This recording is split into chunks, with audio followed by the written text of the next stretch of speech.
Inibitahan ko kayo. Nagpunta ho kayo, Mr. President. Tingal lang po namin dito ay sana po naman respetuhin po ninyo ang Quadcom hearing na ito sa pamamagitan ng hindi paggamit ng mga vulgar words, Mr. President. Sapagkat gusto kong sabihin sa inyo bilang warning na kapag kayo po ay nagmura sa Quadcom hearing na ito, I will, isang pagkakataon, tinawag nyo ang Diyos na stupid, Mr. President. Tinanggap po namin yan sapagkat kayo'y Pangulo. Oo. At nagpapasalamat ako. Hanggang ngayon po, buhay pa kayo. Kahit na po tinawag nyo ang Diyos na isang stupido, Diyos, we are not here to give you obeisance. We are not here to give you obedience. We are not here to submit to you. We are here as equal members of this House, Mr. President, Mr. Former President. Maraming salamat po, Mr. Chair. Dahilan sa Tagalog po ang inyong opening remarks. Hayaan po niyo ko na mag-English naman. Sapagkat mayroong isang abogado dito, ininsulto ang isang member ng Quadcom na hindi raw marunong mag-English. Gusto ko pong sabihin sa abogadong yan na ako po ay marunong mag-English. Baka mas marunong pa ako sa kanya mag-English. Ito po ang opening remarks ko sa ating Senior Deputy Speaker, sa ating Deputy Speaker, sa aking mga co-chairs, ladies and gentlemen, colleagues, at mga kababayan. Today marks a significant development in our ongoing inquiry. Gusto ko yung abogado natin na nang insulto dito sa isang member natin dito, makinig na mabuti at i-correct niya ang English ko kung kinakailangan. For the first time, former President Rodrigo Duterte will appear before this committee to answer questions posed by his members.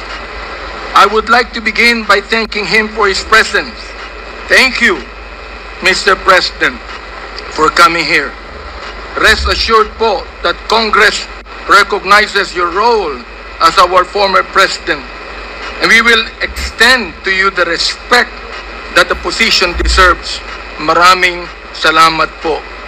Respect, but not deference, Mr. Chairman.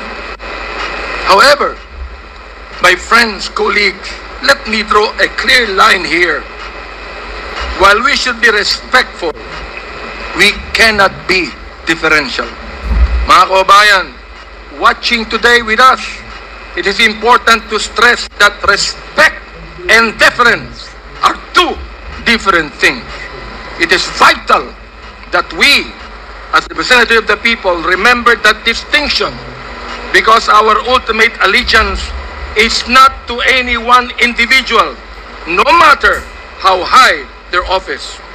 We answer to a power greater than any president. We answer to the Filipino people and to God. As Scripture reminds us in Romans 10:3, and I quote, "Since they did not know the righteousness of God and sought to establish their own, they did not submit to God's righteousness." Our fidelity belongs to the Lord alone. Our mission is to seek the truth, and we shall not be swayed from that path.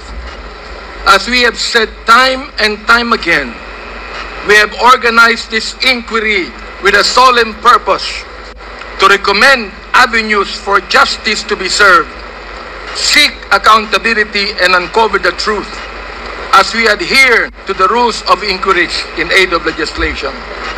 And inherent to this is our moral obligation to stop the vicious cycle of extrajudicial killings against our people who cannot defend themselves, to stop the blatant violations of our Constitution and our laws by scheming individuals and criminal syndicates, and to abate the social menace of illegal drugs.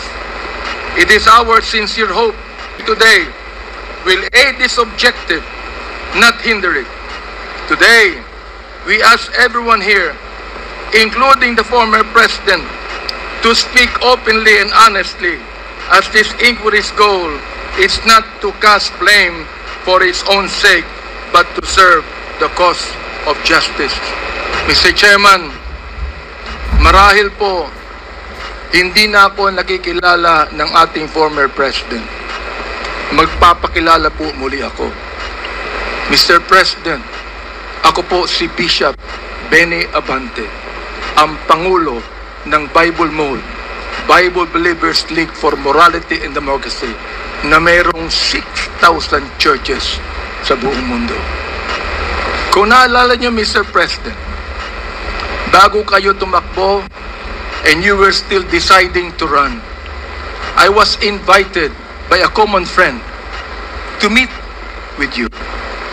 And we did at the Fairmont Hotel in Makati. I hope that you would remember that. With me are two pastors, and we prayed together. I prayed for you, asking the Lord to give you the right decision to run for the presidency. I do not know you from Adam, Mr. President, but I believe in your cause. I believe in your plan. And because of this, Mr. President, I work hard to campaign for you. Many of the pastors of the Baptist community voted for you. Gusto ko pong marinig ito ng mga DDS trolls at DDS vloggers na tumitira sa amin at sinisira ang aking reputasyon. Gusto kong sabihin sa kanila, ilang boto ba ang ibinigay nyo kay former President? Ako po, Mr. President, libu-libong boto ang binigay namin sa inyo.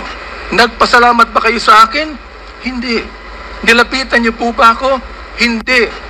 Mabuti pa, Senator Bongo, Mr. President, nagpunta sa aking simbahan at nagpasalamat sa pagkasinuportahan namin kayo at siya, Mr. President. Now, gusto kong sabihin po dito sa Quadcom na ito, ako ba'y lumapit sa inyo para humingi ng pabor? Hindi po. Ako ba'y lumapit sa inyo para magrekomenda ng justice, magrekomenda ng general, magrekomenda ng cabinet secretary? Hindi po. Hindi ako nagpunta ng Malacanang nung kayo nanunungkulan sa loob ng 6 na taon.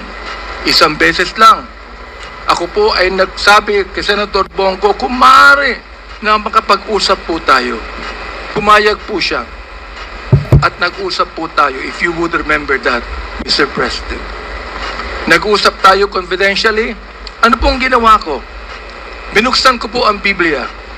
Ipinakita ko sa inyo na walang ibang tagapagligtas kundi ang Panginoong Kristo. Ipinakita ko sa inyo ang maaaring magbago ng buhay natin, walang iba kundi ang ating Panginoon.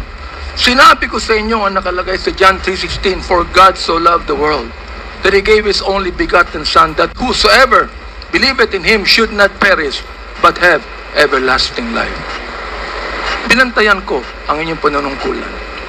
Nakita ko na maganda ang plano nyo. Nakita ko po, Mr. Chair, na ayaw ng Pangulo na itong bansang Pilipinas mahulog sa kamay ng mga drug lords at drug traffickers. Maraming salamat po sa inyo. Nagsimula kayo ng war on drugs. Kami mga kapastoran, bilib po sa inyo, sa inyong ginawa. Sabi nyo, 6 months lang, kaya nyong tapusin ang war on drugs na ito. Inabot po kayo ng 6 na taon. Hanggang ngayon, meron po tayong war on drugs. Hindi po namin nakalain, Mr. President, na sa war on drugs na yan, mamamatay ang more than 30,000, Mr. President. Hindi ko akalain na more than 7,000 na mga drug pushers ang mamamatay sa kamay ng mga kapulisan at sa kamay ng mga riding in tandem. At sinabi po ng ating ibang kapulisan, at gusto kong sabihin, hindi po lahat ng kapulisan, sapagkat ang karamihan po ng ating kapulisan mabubuting tao at nais protektahan ang bansang ito. Pero ang ilang mga pulis pumatay po. At dito nag-testify ang ilan na mayroong reward system na inyong itinanggi nung kayo ay nag-testify under oath doon sa Senado. Ngayon po, bilang bishop po ng Bible Mode, Hindi ko akalain na kinakailangan pumatay tayo ng more than 30,000 people para masugpo po ang drugs sa atin. Aba, Mr. Chair, talo pa natin ang Mexico. Sapagkat ng Mexico, nakita ko wala pang 10,000 namatay. Talo pa natin ng Colombia. Naging killing fields po ang Pilipinas nung panahon ninyo, nung kayo nanunungkulan. Naniniwala po kami na dapat hindi manatili ang drugs dito sa ating lipunan. Subalit, hindi po ako naniniwala na dapat tayong pumatay ng more than 30,000 people. Dahilan dito, pinatay si Kian Alejandro. Ano ang kasalanan niya? Pinatay ang isang 3-year-old na bata na nahagip ng stray bullet dahilan pumatay sa isang drug pusher. Pinatay ang 9-year-old na bata doon sa Caloocan, Mr. President, Mr. Chair. Ang kanyang bala ay nandun pa sa kanyang katawan nung siya'y nilibing. Subalit anong sabi ng funeral service? Siya po'y namatay dahil sa pneumonia. Pinatay po ang isang driver ng tricycle driver sapagkat sinakay niya ang isang drug pusher. Yung drug pusher pinatay, pero yung driver ng tricycle pinatay din, Mr. President. Hindi niyo po alam to. Ngayon, meron pong isa dahil sa tokhang kumatok sa isang pintuan, hinanap ang isang taong nagngangalampilo na isang drug pusher.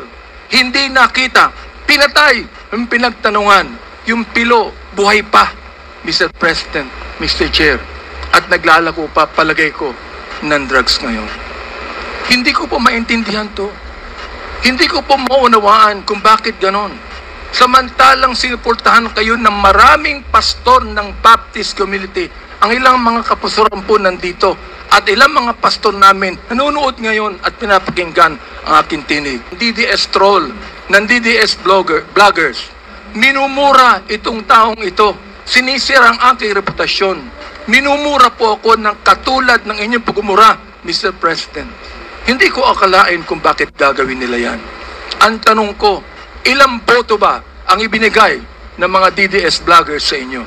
Gusto kong sabihin sa inyo, I can testify on this, na libu-libong boto ang nakuha nyo sa Baptist community at hindi ako humiling ng anumang pabor sa inyo, Mr. President. In fact, kung naalala nyo, Mr. President, sinabi ko kay Senator Bongo, na nais kitang imbitahan sa aming selebrasyon ng National Baptist Day, Mr. President.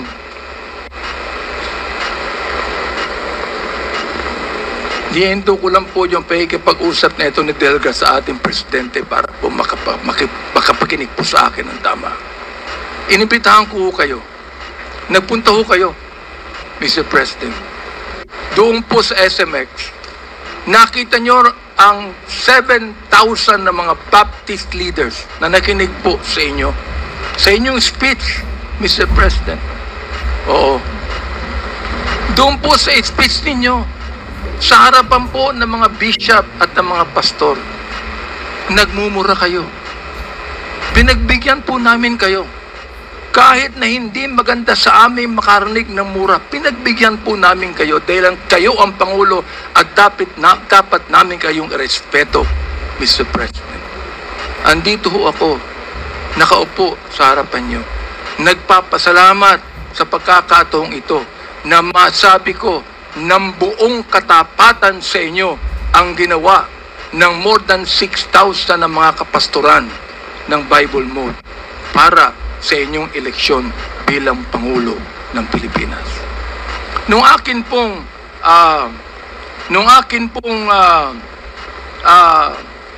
nag-file ako ng bill, Mr. President, yung pong tinatawag nating Republic Act 11897, an act declaring the second Thursday of January of every year as special working holiday to be known as National Baptist Day. Sinuportahan po ito ng lahat ng mga congressman. Sinuportahan po ito ng lahat ng mga senador. Okay. At nilagay po sa inyong opisina. Pinirmahan nyo ba ang bill na yan? Hindi po. Naging batas yan because it lapsed into law after 30 days. Pero, okay lang po sa amin yun. Okay lang po sa amin yun. Yun na lang siguro ang maaaring pasalamat ninyo, Mr. President, sa amin. Bilang pagboto namin sa inyo ng mga libo-libo mga Baptist leaders at Baptist members sa buong kapuluan. Hanggang ngayon, nirerespeto po kayo ng aming kapastoran. Hanggang ngayon, pati yung kapastoran po namin sa Mindanao, ginagalang kayo. Marami yung pastor sa Davao na ginagalang po kayo. Bakit po? Sapagkat kayo ay naging Pangulo ng Pilipinas.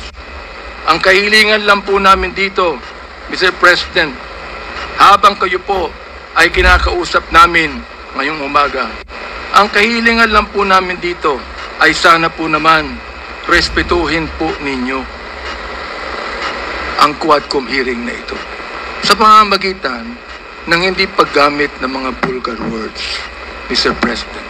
Sapagkat gusto kong sabihin sa inyo bilang warning na kapag kayo po ay nagmura sa Quadcom hearing na ito, I will make a point of order on you.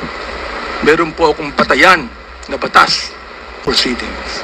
Gusto kong basahin doon po sa Psalms 109, 17 to 18 and 28. Hindi ko alam kung naniniwala kayo sa Diyos. Hindi ko alam kung naniniwala kayo sa Biblia. Samantalang sa isang pagkakataon, tinawag niyo ang Diyos na stupid, Mr. President. Tinanggap po namin yan sapagkat kayo Pangulo. Oo. At nagpapasalamat ako. Hanggang ngayon po, buhay pa kayo. Kahit na po tinawag niyo ang Diyos na isang stupido, Diyos. Oo. Hindi ko alam kung katanggap-tanggap yan sa lahat na mga nakikinig sa akin ngayong umaga. Pero ito po, gusto kong basahin sa inyo bilang isa rin namang warning. Sa wikang Tagalog, babasahin ko. Sapagkat iniisip niya, ang manumpa, ang magsabi ng masama, kaya darating yaon sa kanya, sapagkat hindi siya nalugod sa pagpapala, kaya't malayo yaon sa kanya. Dahil binihisan niya ang sarili niya ng pagsabi ng masama o pagsumpa na gaya ng kanyang sariling damit, yaoy papasok sa kanyang kalooban na gaya ng tubig at gaya ng langit sa kanyang mga buto. Hayaang sumumpa sila. Hayaang sila ay magmura. Ngunit magpala ka. Ang kahilingan po namin ngayon, Mr. President, sana po, imbis na mura ang marinig namin sa inyo, sana po, bigyan nyo kami ng pagpapala sa Quadcom na ito. Welcome to Team Sam TV, your channel for the latest news updates. Here, we break down the biggest stories from around the globe, covering everything from breaking news to politics. Whether you want to stay informed or just catch up on what's happening, we've got you covered. So, don't forget to subscribe and hit that notification bell so you never miss out on the latest news. Join the Team Sam TV family, and let's explore the world together, one update at a time.